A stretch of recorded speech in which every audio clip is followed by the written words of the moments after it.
Yes, good afternoon mga ka-letters and music. Ito na naman po tayo ang pinakakaaban yung segment dito sa inyong paboritong musical variety show in the afternoon. Of course, ang Eagle Rock and Rhythm.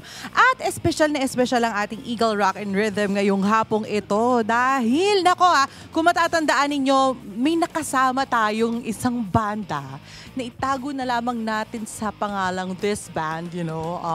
At inawit nila yung awitin, yung OST ito, kung masasabi natin OST, ng pelikulang ipopromote sa atin ng ating very special guest ngayong hapong ito. Kaya naman, wag na natin patagalin pa. Let's welcome here on Letters in Music ang napakaganda kasing katawan ko at kamukha ko. Natawa siya. Miss Empress Shock! Hello! Hi, Empress! Hello po! Good afternoon sa inyo lahat and thank you for having me. You're always welcome. It's my first time. Oo nga. Ang ganda po ng studio nyo. Ang happy-happy namin. Kasi syempre, nabisita tayo ni Miss Empress. At eto nga, mamaya kakantahan niya tayo. Manda kayo dyan. First time ko din pong kumanta ng live. Uy, talaga nga. Uy, salamat naman at you're willing to try. Oo, salamat willing to try ka dito sa Letters and Music. Pero bago yan, eto nga, pag-usapan na natin ang inyong upcoming movie. Yes. You're with Andrea. Andrea Brillantes and Cristel Fulgar. Kasama din po namin si Daniel Matsunaga, Nicoleta, at marami pong iba. Naku, without spoiling the film, tungkol saan ang pelikula? It's a story about the three girls na hindi sila magkakakilala and then almost the whole film kasi shoot namin sa Samar.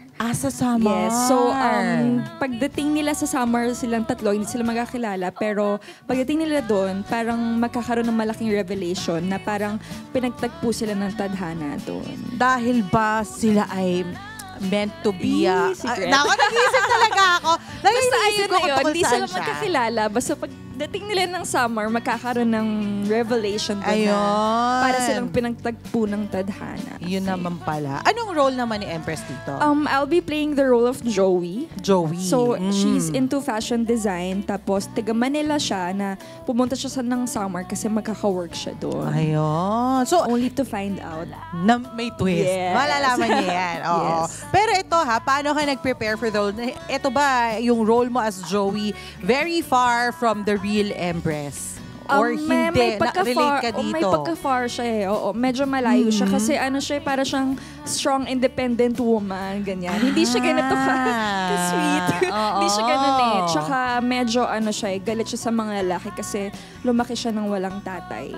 So, boyfriend niya si Daniel, dinala niya sa Summer to work. Tapos parang si Daniel gusto na magpakasal, mag-asawa. Ready na siya to settle down. Ayaw niya sa ganun kasi nga parang hindi siya nininiwala kasi nga in the first place iniwan sila ng tatay niya. So may pagka-strong siya. Tsaka hindi siya naniniwala sa marriage, ganyan. Medyo hindi naman po ako ganun.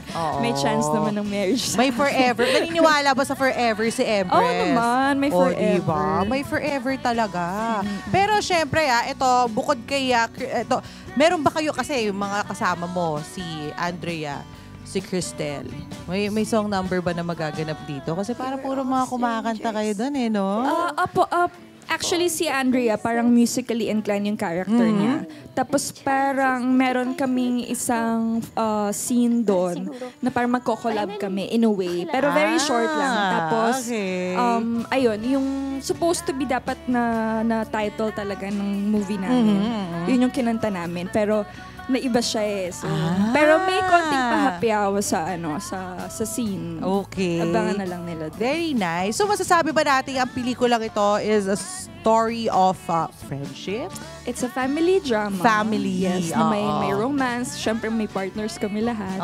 And then, may pagka-comedy din naman ng slight. Okay. So, halo siya. So, it's a really nice film to watch in December. Mag-good vibes kayo dyan. Yeah, pag pinanood nyo yung sila, pelikula, makakahugot sila and everything. Yan. Lahat-lahat na. Bring your family and friends. Makaka-relate sila. Ito, most memorable scene.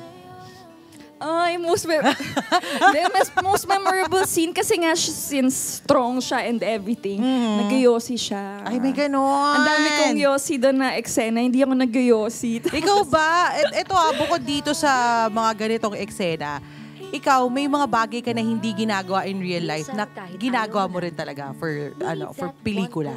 Yeah, Marami. madami. Like ito, first time ko yung Yossi. Dami din no? Kailangan mo rin mag-adjust. Although hindi mo siya ginagawa in real life.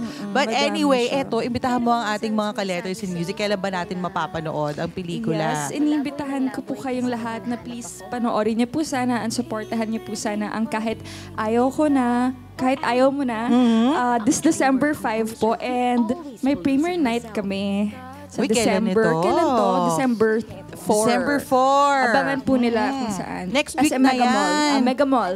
And then, yung abangan nila kung saan is sa Sunday yung mall show namin. Ayun. Saan ang mall show nyo? I-announce natin to sa social Announce, media to be accounts. announced. Okay, and speaking of announcements sa social media accounts, ano ba yung mga official na social media accounts na dapat nating i-follow? Para hindi natin ma-miss sa mga mahalagang announcements na yan. Viva Films. Viva Ayan. Films, For now, you yes. can also follow my personal account kasi ilalabas din po natin dun yung mga schedule po. And also for today, marami kaming schedule for promo. So, on IG, it's Empressita. Empressita. Ayan. At dahil dyan, Empress, bukod dito sa pelikula ito, ano pa ba yung dapat nating pakaabangan sa'yo? Kasi malapit na matapos ang taon. Ano pa ba yung mga pasabog ni Empress? Yes, abangan nila yung Christmas special ng pwede ba sa ibang network? Kahit ano dito. Oh, pwede naman pala. Ipaglaban mo. Kahit ano, kahit Yes, sa CNN. Christmas special, ipaglaban mo. At saka, ano pa ba? Yun pa lang ata. And At then syempre, this abangan one, natin lahat yan sa social media mo. yes. no? And for next year, may upcoming film din ako with Sir Senator Lito Lapid. So, Wow. abangan na lang po sana. Teleserye. Wala pa naman. Wala pa naman. Abangan natin yan sa Thank mga you. social media accounts ni Empress. But for now, baka meron kang gustong pasalamatan at batiin. Wow. Oo. Well, kung sino nanonood ng friends and family ko, hello sa inyo dyan. And ayun, sa supporters ng kahit ayaw mo na, sana po manood po kayo at ispread niyo po ang love and support. Thank you. And of course, ito, inaabangan to ng mga ka-letters in music natin. Ano yung mensahe mo sa lahat ng iyong mga fans and supporters? Syempre, again, thank you sa lahat ng support and love. And sana wag lang kayong magsawang sumuporta. And sana wag kayong mapagod maghintay sa mga susunod pa na projects. Thank you. And see you soon sa mall shows and premiere nights namin. Alright. At syempre, magpapasalamat kami, Empress, dahil alam ko, busy ka, marami Opo kang naman, anytime. ginagawa, pero andito ka kasama ka Opo namin naman. sa Letters in Anytime. Music.